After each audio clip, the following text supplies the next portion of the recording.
এটা হচ্ছে আমাদের টিপস অ্যান্ড ট্রিক্স পার্ট 3।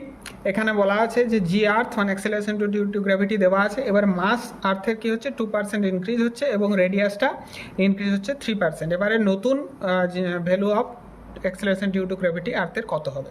তো এই ধরনের প্রবলেমগুলো একটা খুব ইম্পর্ট্যান্ট জিনিস এখানে আমি শেখাচ্ছি। শুধু এই প্রবলেম না, যে কোনো, যেহেতু এখানে চেঞ্জটা খুব সামান্য, এখানে আমরা ডিফারেন্সিয়াল ইউজ করতে পারি। চেঞ্জটা যদি বেশি হতো আমরা ডিফারেন্সিয়াল করতে পারতাম না। এবারে ডিফারেন্সিয়াল আমরা কীভাবে নিই, খুব দ্রুত নিতে পারবো। দেখো আমি সিস্টেমটা শেখাচ্ছি। প্রথমত আমরা ফর্মুলাটা লিখবো। ফর্মুলা কি, যে অ্যাক্সেলারেশন ডিউ টু গ্র্যাভিটির ফর্মুলা হচ্ছে GM by R square. M হচ্ছে মাস, আর হচ্ছে রেডিয়াস, জি হচ্ছে ইউনিভার্সাল গ্র্যাভিটেশনাল কনস্ট্যান্ট, এটা কনস্ট্যান্ট।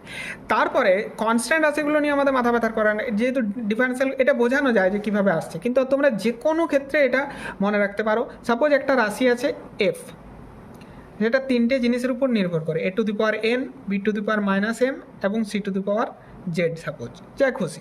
এবার আমরা যদি ডিএফ বাই এফ লিখি না, এটা এইভাবে লিখতে পারি, এনটা সামনে চলে আসবে ডিএ বাই এ, তারপরে মাইনাস এম সামনে চলে আসবে ডিবি বাই বি, আর এখানে জেড আছে, জেডটা সামনে চলে আসবে জেড প্লাস জেড, মানে শুধু জেড আছে মানে plus Z, DC by C, এইভাবে লেখা যায়।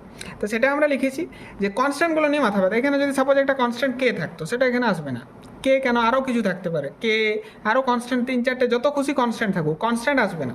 শুধু আমাদের ভেরিয়েবলগুলো নিয়ে মাথা ব্যথা, এম এবং আর এর মাথায় -2, এই ফর্ম্যাটে আমরা লিখবো।